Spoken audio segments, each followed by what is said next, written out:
ونسلم علی رسولہ الکریم اما بعد سیدنا ابو ذر غفاری رضی اللہ تعالی عنہ بیان کرتے ہیں رسول اللہ صلی اللہ علیہ وسلم نے فرمایا الا اخبرک باحب الکلام الی اللہ، کیا میں تمہیں اس کلام کے بارے میں نہ بتاؤں جو اللہ کو بہت محبوب ہے؟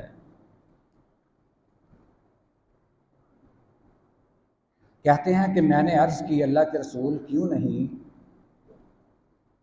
جو کلام اللہ کو محبوب ہے اس کے بارے میں مجھے ضرور بتائیے، وہ کون سا کلام ہے؟ آپ نے فرمایا ان احب الکلام الی اللہ سبحان اللہ و بحمدہ،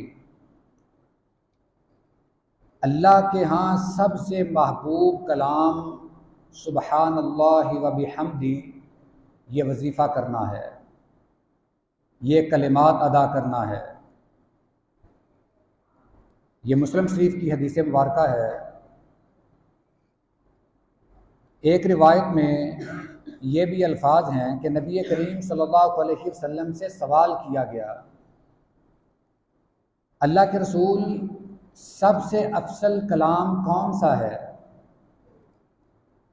فرمایا ما اصطفى اللہ للملائکۃ او لعبادہ،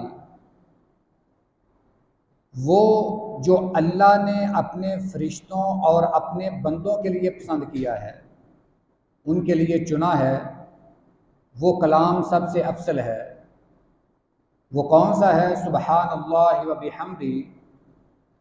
سبحان اللہ و بحمدہ یہ ایک ایسا کلام ہے جو اللہ نے اپنے فرشتوں کے لیے بھی پسند کیا ہے اور اپنے بندوں کے لیے بھی پسند کیا ہے۔ ہم پیچھے اسی کے متعلق ایک حدیث مبارکہ پڑھ رہے ہیں، سبحان اللہ و بحمدہ سبحان اللہ العظیم۔ یہ ایک ایسا کلمہ ہے جو بڑا آسان ہے، ترازو میں بڑا وزنی ہے، اللہ کو بڑا محبوب ہے۔ یہاں صرف یہ الفاظ ہیں سبحان اللہ و بحمدہ، یہ کلمات اتنی فضیلت رکھتے ہیں۔ ایک حدیث میں ہے نبی کریم صلی اللہ علیہ وسلم نے صحابی سے خود پوچھا، راوی سیدنا ابو ذر غفاری رضی اللہ تعالی عنہ ہیں، کہتے ہیں کہ آپ نے مجھے فرمایا کہ میں تجھے ایسا کلام نہ بتاؤں جو اللہ کو سب سے زیادہ محبوب ہے۔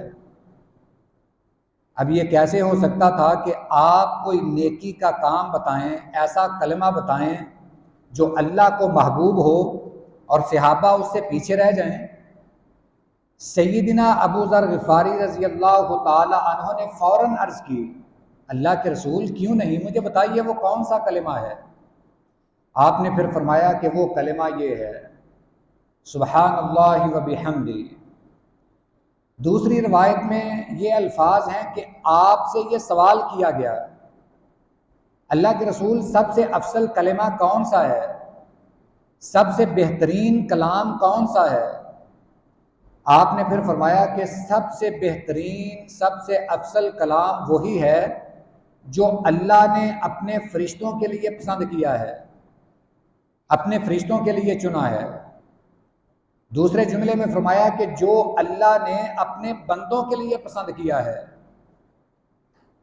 یہ چھوٹا سا کلمہ ہے سبحان اللہ و بحمدہ۔ اب یہ اللہ نے فرشتوں کے لیے بھی پسند کیا ہے اور اپنے بندوں کے لیے بھی۔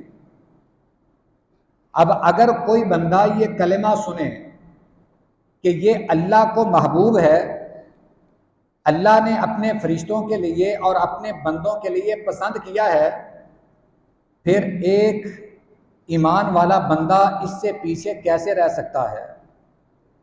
وہ تو یہ موقع کبھی بھی ضائع نہیں کرے گا کہ اللہ نے یہ اپنے بندوں کے لیے پسند کیا ہے، مجھے اور کیا چاہیے۔ یہ کلمات چھوٹے ضرور ہیں مگر ان کا وزن بہت زیادہ ہے۔ ہم شاید ان کلمات کو معمولی سمجھتے ہیں، یا شاید آج ہماری نظر میں جو وقت ہے وہ دنیاوی چیزوں کی ہے، ہم شاید اس پر یقین رکھتے ہیں جو ہماری آنکھوں کے سامنے ہے، مگر ہم نہیں جانتے کہ اللہ کے نام میں کتنی برکت ہے۔ ہمیں شاید اس چیز کا اندازہ نہیں ہے۔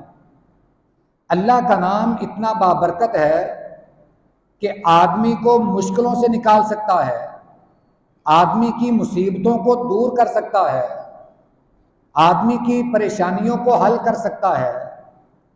دنیا میں اگر کوئی بھی ایسی جگہ نہ ملے جہاں ہماری مشکلیں آسان ہو سکیں، تو پھر اللہ کا در ایسا ہے جہاں سے کوئی بھی نامراد نہیں لوٹ سکتا۔ یہ تو اللہ کا نام اتنا بابرکت ہے، پھر ہم مسلمان بھی ہوں، نبی کریم صلی اللہ علیہ وسلم کے امتی بھی ہوں، اس کے باوجود ہم ان کلمات سے محروم رہ جائیں، یہ تو بڑی المناک بات ہے، یہ تو بڑی سوچنے والی بات ہے کہ ہم ان وظائف سے محروم رہیں۔ آدمی اگر راہ میں چلتا ہے، اگر زبان سے یہ کلمات کہتا جائے تو اس کا کوئی زیادہ زور نہیں لگے گا، یا وہ ان کلمات کے کہنے سے زیادہ نہیں تھک جائے گا، اس کے خزانوں میں اضافہ ہوتا جا رہا ہے، اس کا میزان یہ وزنی ہوتا جا رہا ہے۔ اور یہ کلمات ایسے ہیں جو اللہ کو بڑے محبوب ہیں۔ اس حدیث مبارکہ میں یہ جملہ ہے، آپ سے پوچھا کہ اللہ کے رسول ایسا کوئی کلمہ بتائیے جو سب سے افضل ہو، وہ کون سا کلمہ ہے؟ آپ نے فرمایا سبحان اللہ و بحمدہ، اور اللہ نے اسے اپنے فرشتوں کے لیے پسند کیا ہے۔ ہم دنیا پہ پڑھیں یا نہ پڑھیں، مگر آسمانوں پہ فرشتے یہ کلمہ ضرور پڑھتے ہیں۔ فرشتے تو یہ موقع کبھی بھی ضائع نہیں کرتے۔ اب یہ ہمارا امتحان ہے، ہم نے آج نبی کریم صلی اللہ علیہ وسلم کا یہ فرمان سنا، ہم دیکھیں گے کہ اس پر ہمارا عمل کتنا ہے۔ یہ زندگی میں ہر ایک نیا آنے والا دن وہ ہماری زندگی میں تبدیلی لانے والا ہونا چاہیے۔ ہم ہر دن کوئی نہ کوئی نیا ذکر یاد کریں۔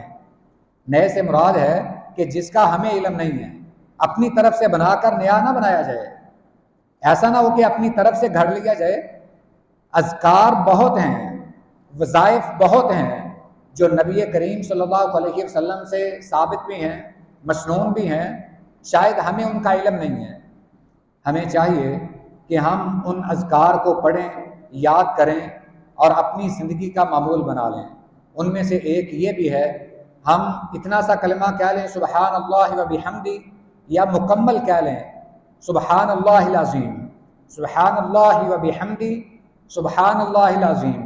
یہ کلمہ ہم پڑھیں، یاد کریں اور اپنی زندگی کا معمول بنا لیں۔ اللہ اس کی ہمیں توفیق بھی نصیب فرمائے۔ وآخر دعوانا ان الحمد للہ رب العالمین۔